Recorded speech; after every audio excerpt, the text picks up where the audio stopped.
Assalamualaikum warahmatullahi wabarakatuh. Waalaikumsalam warahmatullahi wabarakatuh. Alhamdulillah, wassalatu wassalamu ala rasulillah wa ala alihi wa sahbihi wa man wala. Amma ba'd, ayyuhal ikhwa wal akhwat, a'azzani wa a'azzakumullah. Saudara-saudariku, bapak-bapak dan ibu-ibu yang semoga dimuliakan oleh Allah. Ya, kita seperti biasa di malam Kamis mengkaji hadis-hadis Nabi yang ada dalam kitab Arba'una Haditsan fi Tarbiyati wal Manhaj. 40 hadis dalam hal pendidikan dan manhaj. Pada pertemuan sebelumnya kita sudah masuk hadis ketiga. Hadis ini dibaca aja ya, jelaskan kurang pas. Saya baca hadisnya dan kita sudah menyebutkan beberapa faedah dari hadis ini. Hadisnya bunyinya, berkata Syekh Hafizahullah, Ani bin Umar, Syekh Abdul Aziz As-Sadhan Hafizahullah, Ani bin Umar radhiyallahu anhuma, dari Ibnu Umar, semoga Allah meridhai keduanya, anna Rasulullah sallallahu alaihi wasallam khataban nasa yauma fathi Makkah. Bahwasanya Rasulullah sallallahu alaihi wasallam berkhutbah, berpidato di hadapan orang-orang di hari penaklukan kota Makkah. Faqal, beliau berkata ketika itu, ya ayyuhan nas, wahai sekalian manusia, innallaha qad adhaba ankum ubbiyatal jahiliyati wa ta'adzumaha bi'abaiha. Wahai sekalian manusia, sesungguhnya Allah telah menghilangkan dari kalian kesombongan jahiliyah, kesombongan yang ada di zaman jahiliyah, dan berbangga-bangga dengan leluhur. Fannasu rajulan, manusia itu cuma terbagi menjadi dua orang saja, terbagi menjadi dua kelompok. Barrun taqiyun karimun 'ala Allah, yaitu orang yang berbakti, bertakwa, mulia di sisi Allah. Saya ulangi lagi, manusia itu terbagi menjadi dua kelompok, dua orang saja. Yang pertama yang berbakti, bertakwa dan mulia di sisi Allah. Wa fajirun syaqiyun hayyinun 'ala Allah. Dan yang kedua yang pendosa, celaka dan hina di sisi Allah. Wan nasu banu Adam, orang-orang manusia itu adalah anak-anak Adam.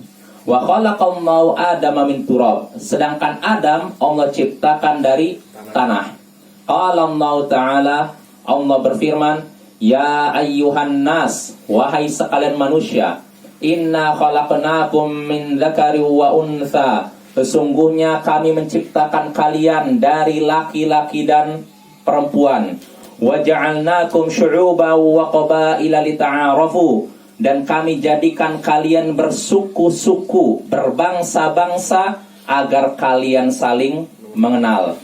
Inna akramakum 'indallahi atqakum, sesungguhnya yang paling mulia di antara kalian di sisi Allah adalah yang paling bertakwa di antara kalian. Sesungguhnya yang paling mulia di antara kalian di sisi Allah adalah yang paling bertakwa di antara kalian.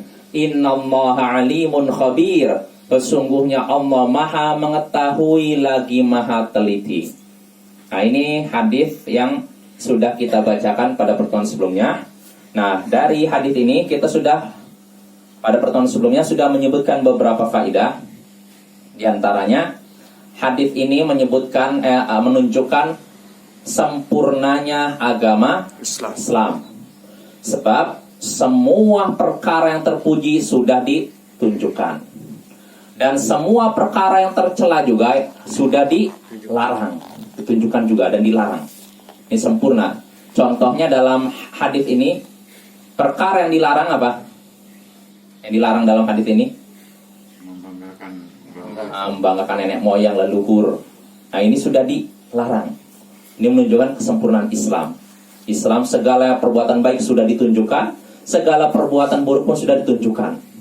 Tinggal kitanya saja mau tidak melaksanakan dan mau tidak meninggalkan. Nah, itu. Lalu pada pertemuan faedah berikutnya yang bisa kita petik dari hadis ini juga, yang kedua, dhammut ta'adzumu wat tafakhur bil aba'i wal ansab ala sabili takabburi atau tanaqqusil akharin. Tercelaknya membanggakan leluhur nasab dalam bentuk takabur. Takabur artinya apa? Penyombongan diri. Menyombongkan diri atau tanakusil akhirin, Atau merendahkan merendahkan orang lain. Jadi nggak boleh Bapak-bapak kita membanggakan leluhur kita, membanggakan nasab kita. Oh, saya ini berdarah biru, Keturunan raja. keturunan raja nih, keturunan sultan. Apa manfaatnya kalau kita keturunan sultan? Kalau kita nggak bertakwa kepada Allah, walaupun kita anaknya sultan sekalipun, anaknya raja sekalipun, anaknya presiden sekalipun, apakah kita bisa selamat dari neraka? Tidak ada manfaatnya. Maka untuk apa membanggakan nasab, keturunan dan semacamnya? Itu perkara yang tercela, Bapak-bapak. Lalu faedah berikutnya yang bisa kita petik dari ini juga yang sudah kita baca, siapa yang mempunyai sifat itu, maka pada dirinya ada perilaku jahiliyah. Ada salah satu perilaku jahiliyah. Siapa yang punya sifat itu tuh apa? Membanggakan leluhur, membanggakan nasab, keturunan, garis keturunan semacamnya, maka pada dirinya ada salah satu perilaku jahiliyah.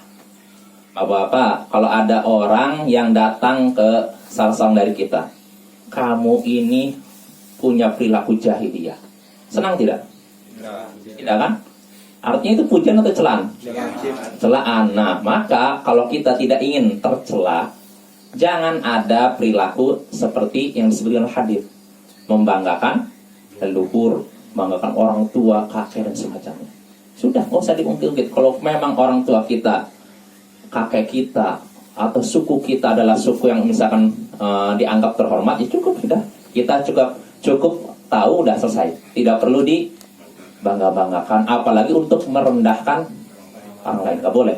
Itu perilaku jahiliyah. Ya, tidak pantas seorang muslim mempunyai sifat seperti itu. Ya, apalagi seorang penuntut ilmu, apalagi orang yang katanya udah ngaji sunnah. Kalau masih punya sifat seperti ini, berarti ini belum ngaji pada hakikatnya. Ya. Kalau kita udah dididik dengan ilmu, dengan sunnah, dengan tauhid, maka kita memandang saudara kita sama Islam itu sama, gak beda. Mau dari suku apapun, dari bangsa apapun, ras apapun warnanya, apapun ininya, latar belakangnya. Kalau memang dia muslim, apalagi seorang ahlus sunnah, maka saudara. Jadi seorang ulama namanya siapa, Sufyan Ats-Tsauri atau siapa, saya lupa. Ketika dia mendengar kematian seorang ahli sunnah, kata dia seakan-akan ada yang hilang dari anggota tubuhku. Siapa itu? Ucapan siapa ya? Saya lupa. Ibnu Sirin atau siapa gitu. Artinya apa? Persaudaraan kita itu bukan dibangun di atas suku, tapi iman, sunnah, tauhid. Mau dari manapun, kalau dia seorang yang muslim, apalagi dia seorang yang mempraktekkan tauhid dan sunnah, maka dia saudara terdekat. Walaupun saya nggak kenal dia dari suku mana, bahkan namanya nggak kenal sekalipun, baru ketemu, tapi dia berpegang teguh dengan sunnah, dialah saudara dekat dengan saya. Ya, jadi ini yang perlu ditanamkan Bapak-bapak pada diri kita, ibu-ibu juga ya. Jadi kalau bisa, cinta dan benci kita karena Allah. Di antaranya karena apa? Dasar akidah, bukan semata-mata suku dan semacamnya. Karena kalau persahabatan kita semata-mata suku, ini persahabatan yang tidak akan abadi, cuma di dunia aja udah. Tapi kalau persahabatan kita lillah, karena Allah, fillah, di jalan Allah, maka inilah yang akan mengantarkan kita ke surga. Ya, ini nasihat untuk diri saya pribadi dan bapak-bapak dan ibu-ibu sekalian. Nah, itu faedah yang ketiga. Lalu faedah berikutnya yang disebutkan oleh Syekh di sini, bahwasanya timbangan kemuliaan yang sebenarnya di antara manusia, timbangan kemuliaan yang sebenarnya di antara manusia, yaitu berdasarkan takwa. Inna akramakum indallahi atqakum. Sesungguhnya yang paling mulia di antara kalian di sisi Allah adalah yang paling bertakwa. Nah, ini. Jadi bukan berdasarkan ras tertentu, suku tertentu, daerah tertentu, Bapak-bapak ya. Jadi siapapun, kalau memang dia bertakwa, dialah saudara kita, dan dialah yang mulia di sisi Allah. Apalagi kalau sudah bertakwa, berilmu, nah ini lebih tinggi lagi, kedudukannya ditinggikan lagi oleh Allah. Nah inilah faidah-faidah yang kita sebutkan atau kita bahas pada pertemuan sebelumnya. Nah, sekarang kita masuk faidah baru. Wa qauluhu, berkata Syekh di sini hafizahullah, wa qauluhu, sabda Nabi dalam hadis tadi, wan nasu banu Adam wa khalaqallahu Adama min turab. Manusia itu, seluruh manusia adalah anak Adam. Maksudnya keturunan Adam. Kita anak Adam, Bapak. Jadi banggalah kita. Kita keturunan Nabi nih. Ya enggak? Maka jangan mau kita disebut keturunan monyet. Kurang ajar itu Darwin itu. Masa kita keturunan monyet terkerang? Nggak rela saya. Saya keturunan Nabi nih. Nabi Adam ya. Bahkan kita keturunan Nabi Nuh. Ini sudah kita bahas kan waktu pelajaran apa itu? Tafsir ya, surat Nuh ya. Jadi ketika penduduk bumi itu di zaman Nabi Nuh kan beliau berdakwah. Lalu yang ikut cuman berapa gelintir saja. Ada yang menyatakan 80, ada yang menyatakan 12, 20. Nah, akhirnya Nabi Nuh oleh Allah disuruh membuat bahtera, kapal kan. Semua yang beriman, Nabi Nuh, keluarganya yang beriman disuruh naik. Bahkan hewan-hewan pun disuruh naik. Lalu Allah pun suruh langit untuk turunkan hujan. Dan bumi disuruh mengeluarkan air.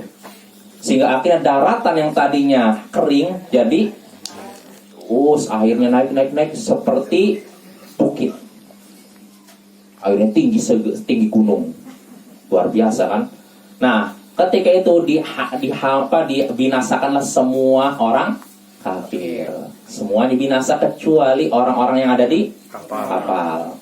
Nah, dari situlah kata para ulama, ketika Nabi Nuh sudah bersandar di Bukit Judi, namanya Bukit Judi. Jadi kapalnya ini bersandarnya di bukit. Berlabuh ya. Iya, bayangkan.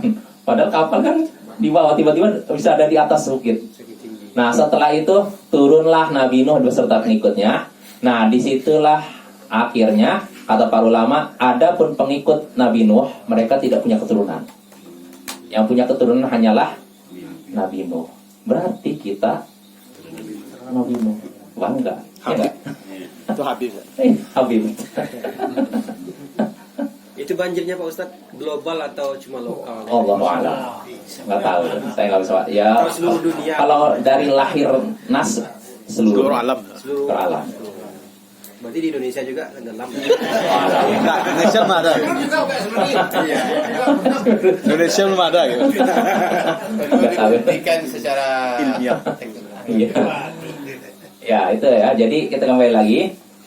Manusia itu, seluruh manusia adalah anak Adam. Sedangkan Adam Allah ciptakan dari tanah. Nah, ini sabda Nabi. Fihi, dalam kalimat ini, dalam sabda Nabi ini terkandung faidah.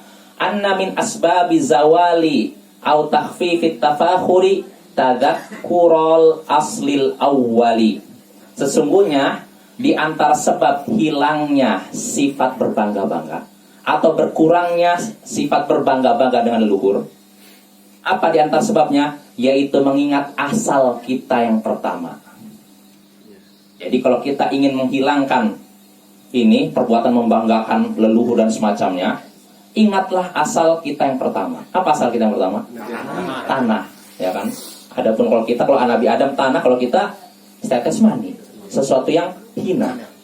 Alam nakhluqukum mimma immahin, Allah katakan dalam surat Al-Mursalat, bukankah kami menciptakan kalian dari air yang hina, air rendah, yaitu mani kan? Nah, ini rendah. Jadi untuk apa? Kalau kita ingat asal penciptaan kita nggak ada perasaan bangga. Ya, kita ingat asal tanah. Untuk apa? Tanah rendah. Untuk apa kita meninggikan diri kita? Kita akan kembali ke tanah juga. Minha khalaqnakum wa fiha nu'idukum wa minha nukhrijukum taratan ukhra. Dari tanahlah kami menciptakan kalian, kata Allah, dan ke tanahlah kalian akan dikembalikan. Lalu dari tanahlah kalian akan tanah asal kita. Maka untuk apa? Membanggakan diri kita, ya. Dan kalau dari Adam ya. Tapi kalau kita dari manusia selain Adam, kita diciptakan dari status apa tadi? Mani. Ini pun saat yang hina. Maka untuk apa kita bersikap bangga? Saya ini dari suku ini, saya dari nasab saya mulia, saya berdarah biru dan semacamnya. Kalau kita udah ingat asal penciptaan kita, nggak ada apa-apanya di sana. Ya, makanya pernah disebutkan dalam kitab sirah, Malik bin Dinar melewati Yazid Al-Muhallab. Al-Muhallab, seorang penguasa Khurasan. Suatu hari Al-Muhallab ini keluar dengan memakai pakaian kebesarannya.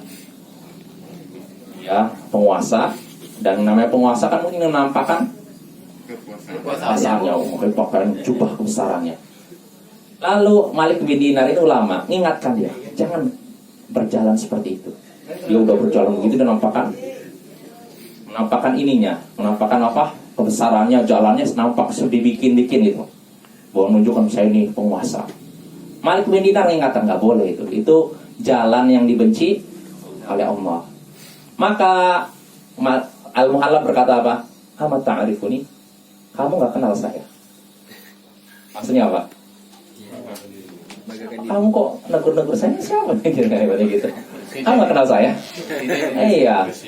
Iya. Maka kata Malik bin Dinar, bala a'rifuk, tentu aku kenal engkau.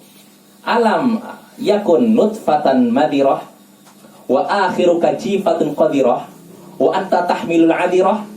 Tentu aku mengenalmu. Bukankah asalmu adalah air yang terpencar, lalu akhirmu menjadi bangkai yang kotor, dan antara awal dan akhirmu engkau membawa kotoran? Jelas Bapak? Bukankah engkau ini dari air yang terpencar? Itu maksudnya apa? Mani. Dan nasib akhirmu nanti akan menjadi bangkai yang kotor. Maksudnya apa? Ya, jasad kita kan kotor di tanah kan? Dan engkau antara awal dan akhir hidupmu membawa kotoran.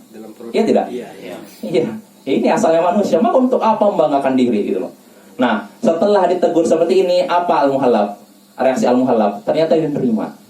Al-an qad a'raftani haqqul ma'rifah. Sekarang kamu sudah benar-benar mengenal aku.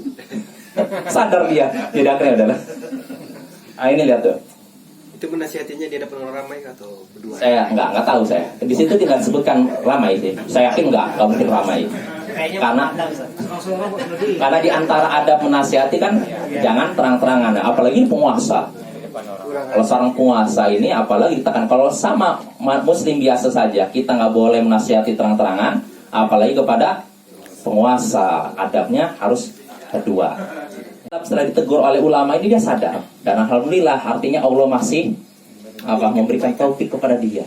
Karena bisa jadi ada orang setelah ditegur bukannya sadar, malah makin menjadi-jadi. Berarti orang ini nggak dikehendaki kebaikan oleh Allah. Tapi kalau Muhallab masih sadar dia, maka dia pun langsung iya saya sadar. Nah itu Bapak ya. Jadi itu sekali lagi di antara sebab untuk hilangnya sikap berbangga diri atau mengurangi, walaupun tidak hilang tapi minimal mengurangi, yaitu dengan mengingat asal penciptaan kita yang pertama. Wafihi, dan dalam sabda Nabi tadi juga, anna aulan nasi bil bu'di 'anit tafakhuri bil aba'i hum du'atul khair. Sesungguhnya orang yang paling pantas, paling layak menjauhi sikap berbangga-bangga dengan leluhur, orang yang paling layak menjauhi sikap membanggakan leluhur adalah dai-dai yang mengajak pada kebaikan. Bapak-bapak ini dai bukan? Dai juga. Dai itu bukan ustaz saja. Yang mengajak kepada kebaikan berarti namanya dai. Dai menuju kebaikan. Nah berarti orang yang paling pantas meninggalkan sikap membanggakan leluhur adalah kita semua. Ustadz kamu apa yang penting udah ngaji, berarti ini dai pada hakikatnya. Baik dai dengan ucapan maupun dengan perbuatan. Jadi bapak-bapak namanya dakwah itu nggak mesti dengan ucapan, karena dengan perbuatan pun bisa. Ya saya jadi teringat, mungkin saya pernah cerita di waktu ta'lim. Dulu waktu saya di Ma'had pesantren dulu, ada, jadi kan Ma'hadnya itu santri itu tinggalnya di Sakan, rumah kontrak gitu, tapi belajarnya di masjid.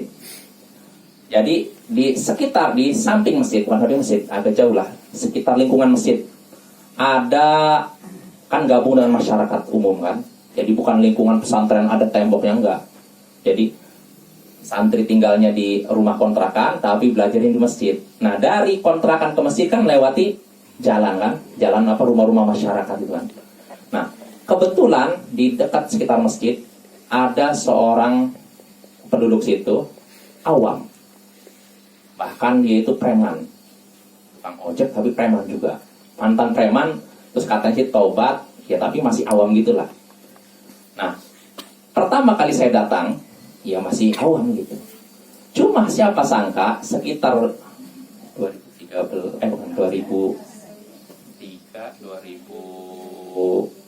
2006, 3 tahun berikutnya. Jadi saya masuk 2003 apa 2002 akhir. Tahun 2006 saya udah kaget. Dia datang ke masjid udah pakai jubah jenggotan. Karena kebetulan dulu santri itu rata-rata pakai jubah. Jadi dulu santri saya seringnya pakai jubah. Jarang yang pakai baju koko atau baju koko ada, tapi jarang yang cuman baju koko terus celana, jarang. Jadi kalaupun pakai baju koko pakai sarung bawahnya. Atau pakai jubah atau pakai gamis Pakistan. Tapi lebih seringnya jubah. Jadi santri itu kalau jalan dari rumah menuju masjid ya pakai pakaian jubah begitu. Dan santri udah diingatkan Ustadz, kalau ketemu masyarakat ucapkan salam. Siapapun itu, kalau mau itu muslim salam. Nah ini dipraktekkan santri, assalamualaikum, assalamualaikum.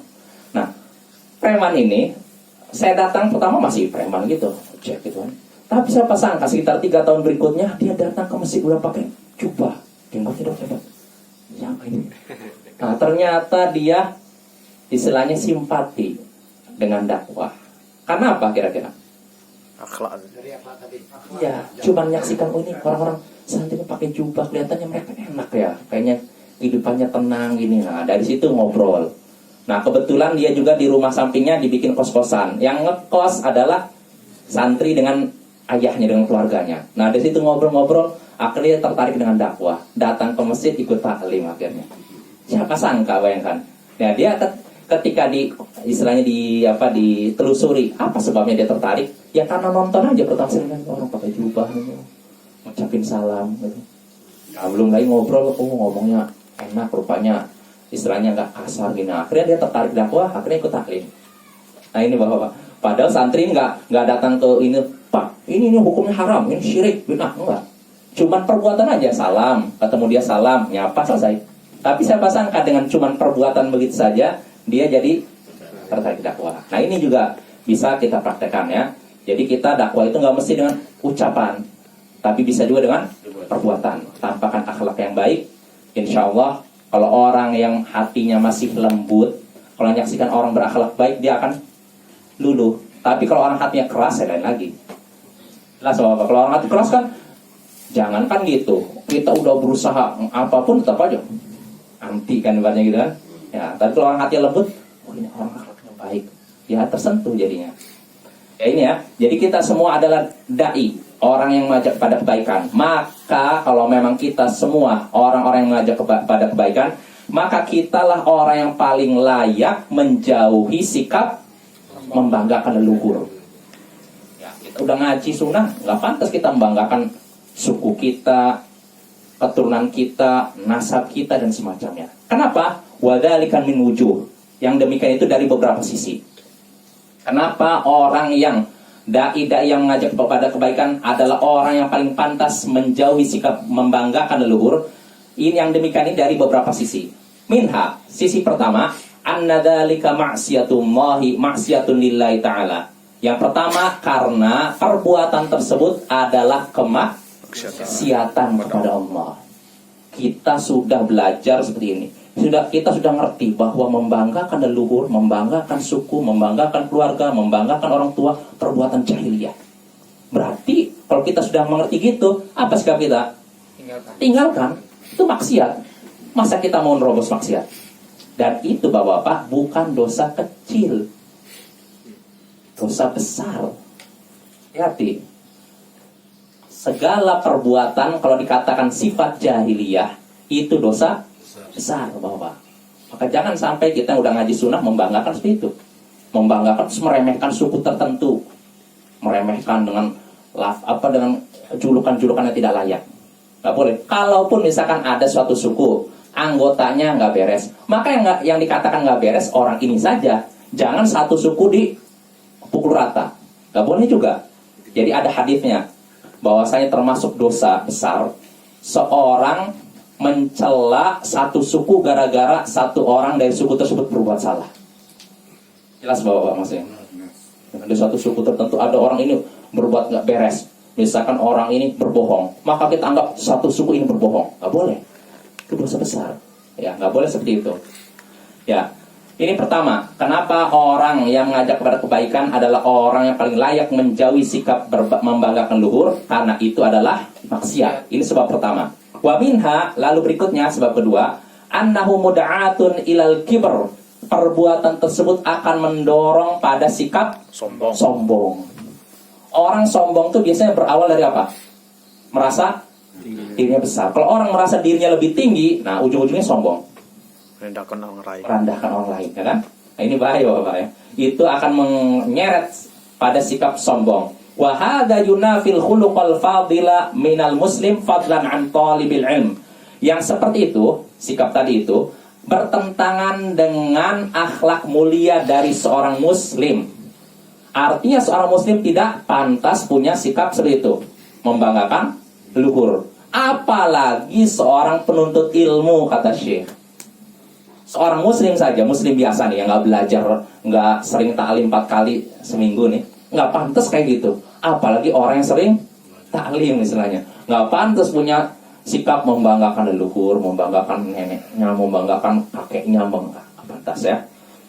Jelas Bapak ya?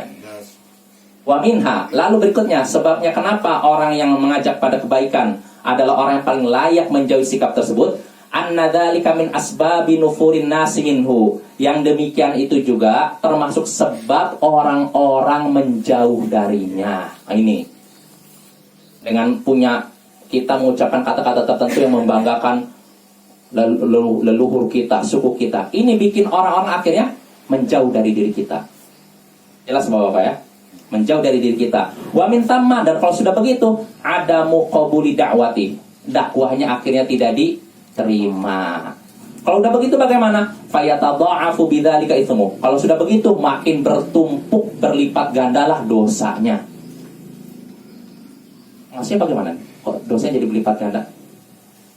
Gimana? Kalau seorang dai punya tadi sikap tadi membanggakan nasab, keturunan, leluhur, ini akan menjadi sebab orang-orang menjauh. Pertama, kalau sudah menjauh, maka dakwahnya tidak diterima. Nah, kalau sudah begitu, kata Syekh, maka dosanya jadi berlipat ganda. Dari sisi mana berlipat ganda? 2 kali itu. Apa ya? 2 kali, apa aja? Sikap yang membanggakan itu sama orang yang menjauh. Ya, pertama dia sudah kena dosa gara-gara membanggakan luhur. Kedua, dosa gara-gara bikin orang lari, menjauh. Hati-hati Bapak ya. Jangan sampai kita kena dosa gara-gara sikap perbuatan kita. Jangan sampai kita dosa karena membuat orang lain lari gara-gara perbuatan kita. Jadi dosa itu bukan cuma saya menzalimi fulan, enggak. Tapi ketika kita membuat orang lari dari dakwah gara-gara perbuatan kita, kita pun kena dosa. Ya contohnya ini, kalau ada seorang dai atau siapapun yang mengajak kepada kebaikan, dia membanggakan leluhurnya, maka orang ini akan membuat manusia lari. Dia sudah terkena dosa gara-gara sikap membanggakan leluhur. Kedua, dapat dosa gara-gara orang lari. Nah, hati-hati nih Bapak ya. Kenapa? Likauni irtakaba manuhi anhu. Ini alasannya disebutkan Syekh. Karena pertama, dia sudah melakukan perkara yang terlarang. Betul tidak? Apa yang perkara terlarang di sini? Membanggakan leluhur. Yang kedua, wali annahu bidzalika sabbaba i'radan linnas an qabuli da'wati. Yang kedua, karena dengan sebab perbuatannya menyebabkan orang-orang berpaling dari dakwahnya, tidak menerima dakwahnya. Dosanya jadi bakal lipat. Ya, maka Bapak-bapak, ini nasihat untuk saya pribadi dan bapak-bapak serta ibu-ibu sekalian, hendaknya kita menjauhi sikap jahiliyah seperti ini, ya. Mencela atau membanggakan leluhur dan mencela keturunan orang lain. Itu sifat jahiliyah dan itu adalah dosa besar. Jelas Bapak-bapak? Ada yang mau ini kita bahas sebelum kita masuk hadis keempat? Kalau gini Pak Ustadz, kita ini kan saya pernah membaca kutipan dari seseorang. Orang non selain Islam itu katanya mereka nggak baca Quran, nggak baca hadis, tapi mereka baca kita Muslim ini sebagai representasinya. Ketika kita nggak bagus, mereka akan menjauh katanya. Iya, itu bisa jadi kita dosa. Juga itu? Bisa, kita bisa jadi dapat dosa gara-gara membuat orang lari dari Islam. Makanya bahwa apalagi kita kan di tengah-tengah mayoritas itu, hendaknya kita juga jaga perilaku kita. Karena yang namanya orang awam tetap aja bukan melihat agama ya, tapi melihat umatnya. Islam kayak gini, umatnya kayak gini. Nah, itu hati-hati. Maka kita harus harus jaga perilaku kita. Ya, termasuk juga kalau kita ingin masyarakat kita yang muslim mengenal sunnah, mengenal tauhid, kita juga harus jaga sikap kita. Artinya jangan sampai tindakan kita serampangan, asal hajar aja istilahnya gitu, tanpa melihat kondisi gimana. Nggak bisa ya. Kalau kita asal hajar aja, nanti efeknya yaitu orang lari. Ya contohnya begini, Bapak-bapak. Kalau memang contohnya masalah sederhana gini, kalau misalkan ada suatu amalan yang hukumnya sunnah, tidak wajib ya, hukumnya tidak wajib. Kalau kita kerjakan, mungkin masih asing di masyarakat. Kalau kita kerjakan, khawatir orang kaget lalu menuduh kita sesat. Maka jangan kita kerjakan dulu sampai kita dakwahi. Karena kalau kita langsung mengerjakan, nanti orang apa ini sesat ini, akhirnya orang jadi mencela, itu lari dari dakwah. Ini dosa kita. Makanya pernah Syekh Shalih Al Fauzan ditanya, saya dapat ini beritain dari Ustaz Dzulkarnain dalam ceramah beliau. Jadi Syekh Shalih Al Fauzan ditanya oleh seseorang, Syekh, saya ingin mempraktekkan sunnah, dia imam, ingin mempraktekkan sunnah di hadapan jamaah. Nanti selesai saya praktekkan, baru saya jelaskan ke masyarakat, ke jamaah. Bagaimana hukumnya Syekh? Kata Syekh, athimta, kamu sudah terjatuh dalam perbuatan dosa kalau kayak gitu. Loh, gimana? Ya harusnya jelaskan dulu baru praktekkan. Jangan praktekkan dulu baru jelaskan. Nanti kalau praktekkan dulu baru jelaskan, apa ini? Iya. Nah, ya tidak, Bang. Teori dulu baru praktek. Nah iya, karena kalau masyarakat ini bingung. Kayak contohnya dulu, masih ingat aja, ada seorang santri semangat praktekkan sunnah, tapi tidak jelaskan. Jadi ketika itu dia sholat Jumat jadi khotib. Nah, kebetulan dalam sholat Jumat dia membaca surat yang ada ayat sajdahnya, ayat yang dianjurkan sujud. Dia tanpa diberitahu dulu masyarakat yang di belakang, ketika nyampe ayat sajdah sujud. Nah kalau santri kan sujud, tapi masyarakat bingung, ada yang sujud, ada yang apa ini, bingung.